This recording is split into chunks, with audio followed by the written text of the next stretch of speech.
Ladies and gentlemen, you are watching GEEKCASTER, everything sci-fi, fantasy, geek culture, and commentary, pop culture commentary. I am Seven, we have Drew, and we're going to talk about Sinners. And some other stuff too. If that dries up real quick, we'll talk about other stuff too. There's a lot going on. As much as this film had in it, I could go for a show or two just talking about this one alone. Okay. I saw it last night. Nice. I had a good time with it. Cool. It is, for those of you not in the know, it's the new Ryan Coogler film. Mm-hmm. Michael B. Jordan. The whole cast, there's a whole cast of standouts, I would say, in this one. Delroy Lindo's in it. Great cast. Everyone's dad and uncle and everything ever. Right. But this one had a lot. I know that there's it came out this week, right? This is the opening week? Yeah. Or last week. Okay. Last week. Last week. Okay, so I think we're in week 2 now. It's got buzz. It's apparently doing numbers. People are definitely reacting more positively than negative to the film. Mm-hmm. Again, I enjoyed it. I had a blast. We'll get into it in a moment, but just to I guess set it up. Mm-hmm. It's a horror film, effectively about vampires. And unless we're going for a spoiler episode 7, I'm going to try and keep it. I would like to go in. You want to go in? Okay, so full spoilers. So this is the official. We can tag it here. This is the spoiler alert. Right. If I can't go full in to everything that I thought about the film, I think that we can carry this off to another episode again and just wrap it up. We might have to do a couple parts. Because this one we can go in on it. And you know what? Before we go into it, I appreciate you saying that, because so far I'm hearing a lot of emotional responses and not any critiques. Remember, back in the day, people would actually talk about the script. Have critiques about a film, yeah. Yeah, and I've heard people say this is amazing, this is flawless. I don't feel that way at all. I'm not saying I think it's bad, but I think there are some things in there, and I think that's how we digest art, is talking about it and tearing it up and saying why we love it and why we don't like it, or what I love it, but these are the things that might be a little left or right. And I notice I'm not seeing too many people do that anymore. I'm seeing that less and less with films. Does that bother you as someone that also writes and creates worlds, and people aren't really giving good critiques anymore? It makes it harder to navigate, but I think it's a double-edged sword. People's inability to kind of give just objective critiques on film and stuff nowadays, a lot of it, like you were saying before, there's more of an emotional, visceral response to it rather than just an objective or subjective, I guess, more case of just analyzing the film and taking it for what it is. Or fanboying. Fanboying. Just yeah, it depends on what the franchise is. I guess you got fanboys at every franchise effectively and every kind of walk, but this film, luckily I've been able to avoid all the reviews, just about all of them. You did send me a little piece of something before the show that I guess tried to make a point on the film, but I haven't checked any reviews. I haven't watched any reviews. I think I barely got to one person on YouTube that was even going into the film with any type of analytical. They're not. Which is. That's just the immediate people that I got in my algorithm. But it's I would say there's things that don't quite pay off. That's the furthest thing I guess I could say to a critique or criticism of the film, because I dug it. I had a good time with it. If someone's going to go more into the social commentary crap, we can get into that, I think, in the part 2. Right. But I think overall, just with how the film was structured, how it was acted, how it played out, the cinematography, there's not a lot wrong with it. I don't think that there's it's room for it. Oh, this is a travesty. Anyone that coming at it, I think it's at this point, we were saying before the show, people have to reach for bad things to say about the film at this point. Right. Because it's just dope. It's just a dope movie. Yeah. Okay. It's just a dope movie. And Michael B. Jordan, he plays like twins in this one, so he's doing double shifts. Mm-hmm. He plays both like they're the smokestack And twins. Haley Stanfield. Yeah, No what one, else? Spider. they look at her. I think she's a child star, right? I'm not. Well, Is she like yeah, she's been acting for a while. I want to say she's one of them. Okay. But she's picking up like some pretty buku roles these days. She's in this. She plays. I gotta get it straight in my head because it's two guys, but it was Smoke who was with Haley Stanfield's character, Mary. I think was that her name? Let's see. The character name was Mary. Mary. Okay. Mary. Mm-hmm. Mary. Yeah. So Smoke had a thing with Mary, and the other twin, Stack. He was. I'm messing this up. I think it's the other way around. This is the problem with twins. Stack was the one with Haley Stanfield's character. Smoke was with the other lady. She was the Hongan type of chick. What's her name? She has like a Tanique L. Jackson. No, it's not her. The other lady. She's been in a lot of stuff. Wunmi something or other. Hold on a second. I thought that's her first name. Her. Hold on. And her. She has a very particular name. You'll know her when you see her. Hold on. But she plays basically like our seer, Hongun kind of mystic character that's aware of paranormal and the supernatural and all that good stuff. And I couldn't recall what the young dude that played Sammy was. But it was a good cast on. There's others. I'm missing people, I know. But Miles Caton. Yeah. He played Sammy. Right. Yeah, it was a good cast, and it's kind of, I would say, a different take on like From Dusk Till Dawn. Right. It's 1932. It's a period piece. We got the Smokestack twins. They just got back from Chicago. They're in possession of a large amount of alcohol, both Irish and Italian, from Chicago through means.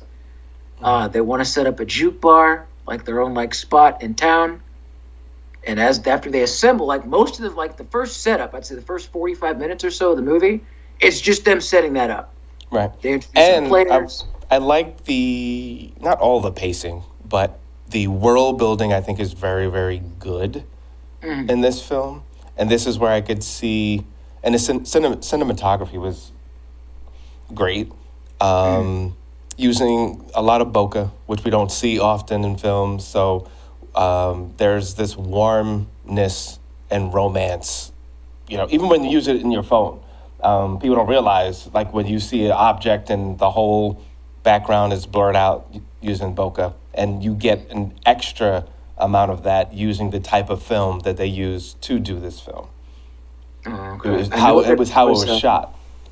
Okay, when it came to filming it, right. I heard that Ryan Coogler and actually consulted with Christopher Nolan for certain shots and certain style how he wanted to shoot certain things in the film. Okay. So it was put together really well. Parts of it, I would say, almost felt like it's a very musical film.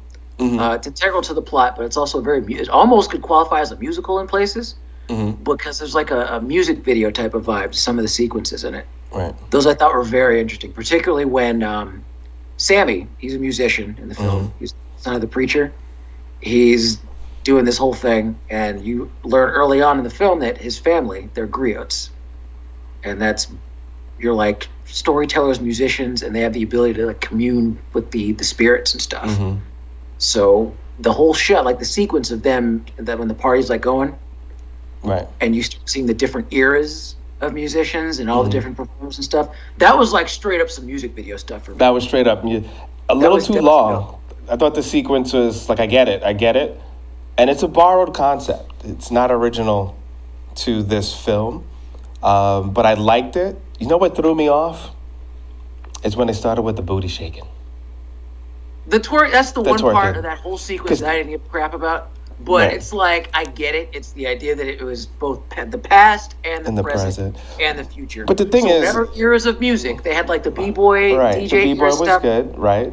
But it's supposed to be this, through all the eras and high elevation and spiritual connection, and then he threw that in there, was like... You want to know why it's in there, Seven? It's in there because, one, whether you like it or not, it is a part of the culture. I don't care about that part of it, but it's the idea that, like, it ties into what Sammy's dad was talking about.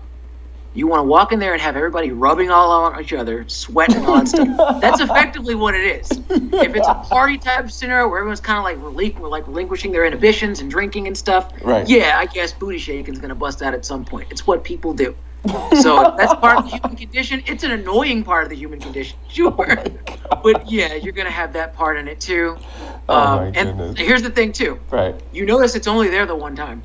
No, he went back to it realizes twice. that let's keep it a little bit. He went back to it twice. The first time I was like, "Oh Lord, please don't go back to it again." And it would have been better if they showed some sort of, even though the energy is a little different, maybe some African dance to They just had show. that in there. Dude. They had No, but having to do with the lower movements and stuff. So it's not so, because everything was cultural, yes, but then it went to something that is just purely sexualized. Has nothing to do with ancestors, no connection, no nothing. So you know what I would have done then? Yeah. Just a very minor film tweak. Right.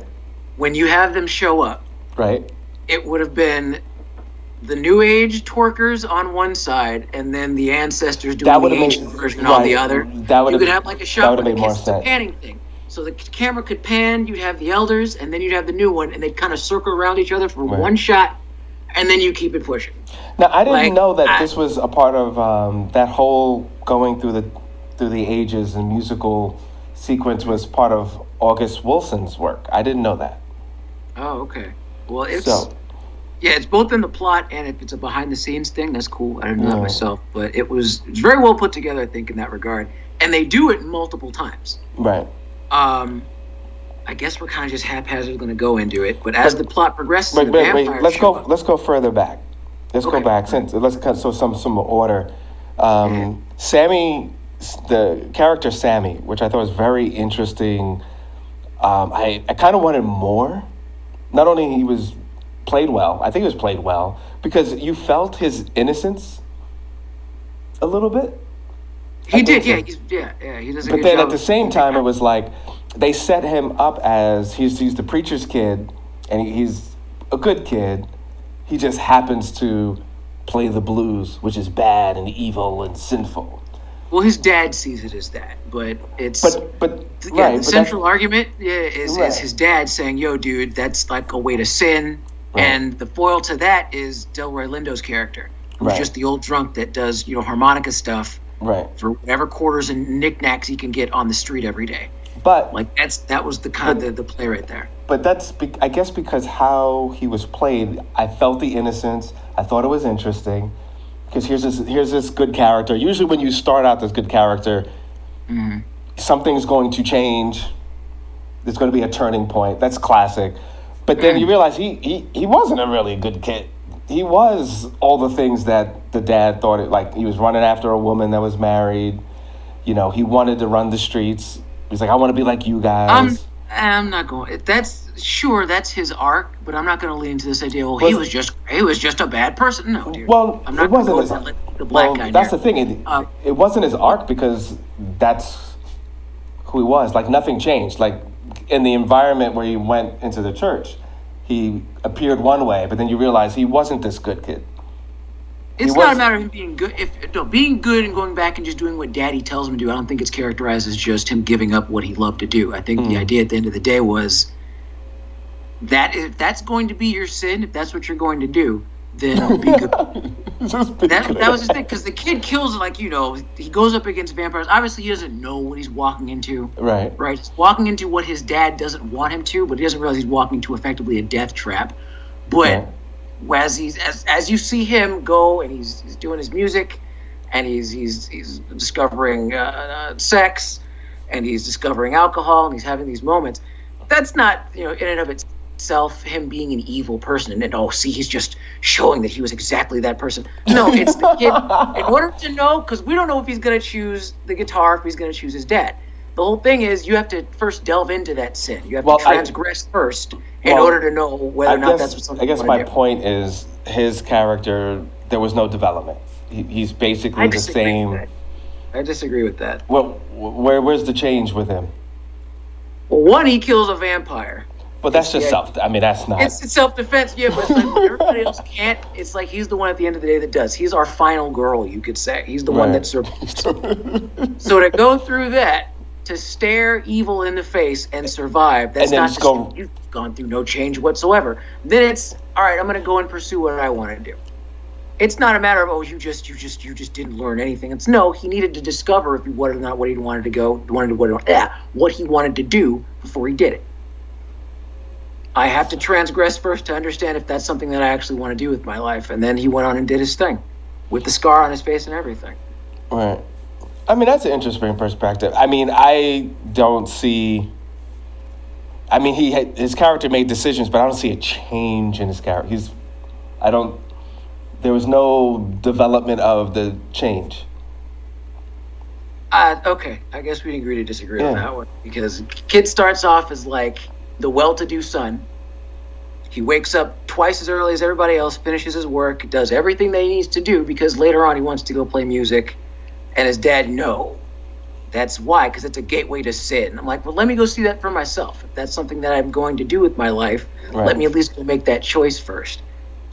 Again, I don't know. I'll give it to... All right, so then let's...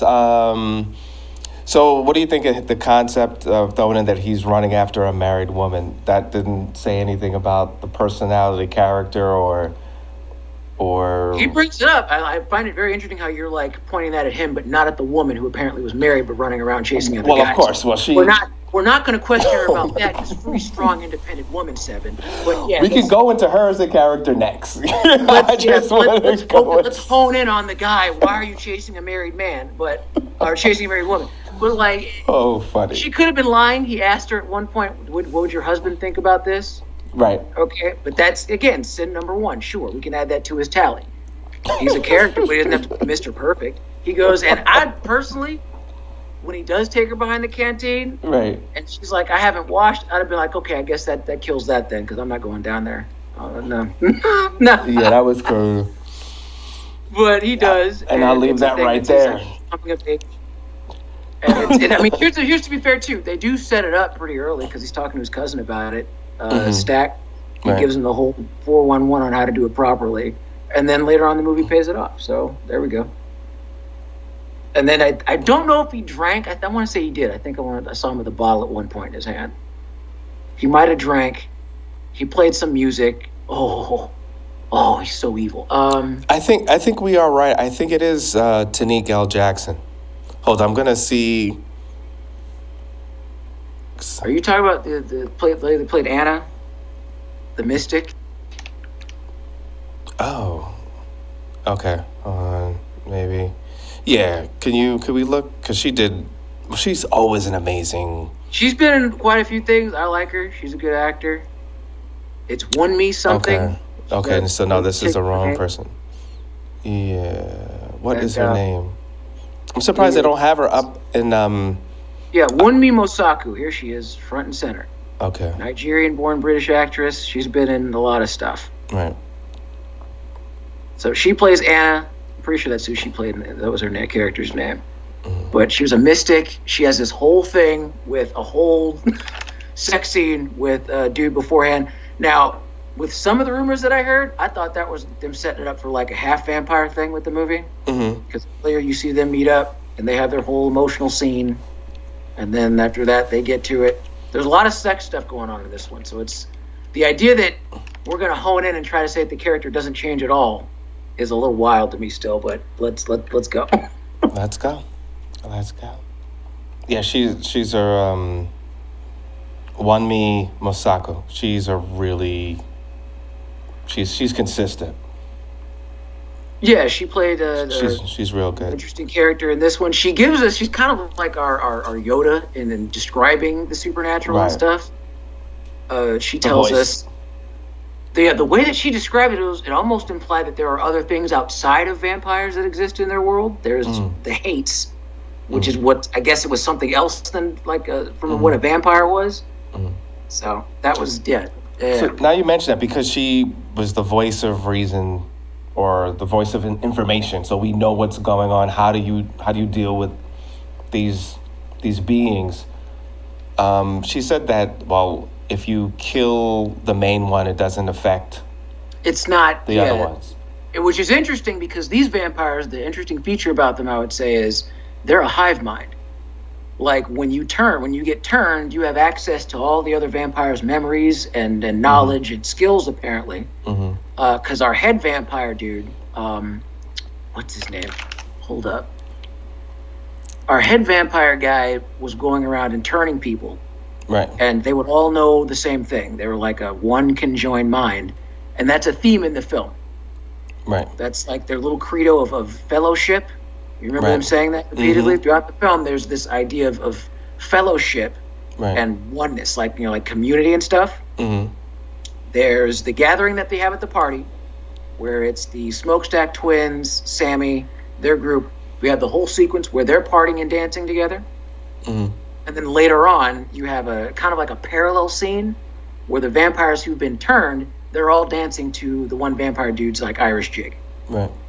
Now, that was the other music video. Can you explain something to me? Because near the end, when the lead vampire got slashed in his head, all those other vampires got affected. They all felt it, yeah. Yeah. So I thought it was like one would be independent of the other based on, it was said more than once, it's independent. And then we have the surviving Michael B. Jordan character where he was acting like his normal self. He also said that like when you get turned, your soul is like trapped. Like it's not really you anymore. And they said that more than once. They say that your soul is effectively trapped, which means you're both yourself, but you're also this primal thing that lives off blood. So, and you can't go like to where there's daylight and stuff like that. Right.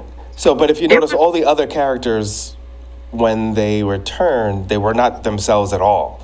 But near the end, Michael B. Jordan's character, that's the surviving character, was his normal self. And I thought that was not consistent. They were themselves in places. Because again, it's a hive mind. They're like switching off. So when, for example, use Cornbread. Right, when they turned Cornbread, the big guy who they had watching the door, he goes to take a piss. He comes back. He's a vampire. He has to ask them to like let him back in. They had to use like little cues like that to where they say, "Dude, you were coming in here all day, prior till you didn't ask anybody what's changed, what's different." He was still himself, but it was Cornbread acting within the parameters of a vampire, who also in turn is being kind of puppeted by another vampire. Right. Because he was their head. So it matches up in that regard. When it comes to following vampire lore, it was interesting that they were all effectively one mind.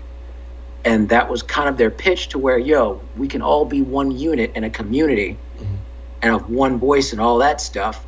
But the cool parallel that they make is Sammy, when he's playing to the group, how it was like, kind of like, it was like we were saying before, it was like warm and organic and it felt like lively. Then you have the cold, dark other version, the parallel that where it's a sense of weakness. It's a community of different people, but it's all based on just one person's jig. We're all dancing the same jig to one person tune. It's not organic. It's this cold, dark facsimile of what we saw earlier in the film. So do you think the surviving character is now the head? Well, actually, no. I don't think it works that way. I really don't think it works that way. I think that once Remick, I think was the guy's name, once Remick died, they all keep living. They're their own thing. But I'm pretty sure, like, those who are, like, still, whoever survived. We know that Stack lived. We know that... And Jack O'Connell, by the way, played Remick. Great job. Remick, he played a good villain in that one. We knew just enough about him. You learn over the course of the film that he's really old. You don't get the whole scoop. Just enough. Like a whole prequel, sequel thing like we were joking about it. But we know enough about him for him to rock as a villain, and he does a good job. But yeah, I think they exist independently of them. It's more the idea that they're a hive mind, but once the main dies, you're free to go and do whatever the hell you want. So for him to be acting more like himself, that still kind of tracks. He was still there, even down to when him and Smoke were fighting at the end. Right as Smoke is about to stab him, and he tells him, "I'm sorry I didn't take care of you." He's himself when he says, "You did. and then he lets them go. You find out later. So they're still there, but they're now this kind of like themselves plus this primal entity that feeds off of blood and other people. Okay. And again, I don't know if I'm just going what was presented in the movie versus, because even when people do the cultural things, you could go on and add anything that you want to add to what's there on top of it. I'm just going by what's in the film. I can only glean what I was able to understand from what the film gave me, and the idea was those are the dueling ideologies. It's the idea of what Sammy does with his music, and again, this is the whole he doesn't change bull crap. Him being able to do that for people, right? To be able to have that kind of like moment of decadence in front of people, that's what makes him want to pursue music. He was still at that crossroads. His whole thing is a crossroads story when you get into the whole blues and selling your soul to the devil thing. Right. It's literally a crossroads. Tell the crossroads. Right. And that's his arc, because he has a freaking arc, Seven. That's what his arc is. It's not going to work, bro. I'm not with you. The character has an arc. It's not just in there. Here's the thing, too. You want to know what I think you're basing this off of? What? Because at times, Sammy is more of a viewpoint character than an active character. Compared to the Smokestack twins, where you see they have their own thing, their own plot and arc trajectories going on, right? When it came to Stack, it was whether or not he was going to be with his girl. Smoke, it was coming back and trying to rekindle their damaged relationship that he already had with Annie. Because they were already a thing. They had a daughter. She died. Right. That was part of the reasons to why he left with his brother to Chicago. Or maybe he went to war. He also went to war. Might have been the war. But there was all that going on too. So at times it seems like Sammy might feel underdeveloped compared to those two. Because again, it's Michael B. Jordan playing two characters. And then their cousin Sammy, who is the Wayne character. Right. You said it.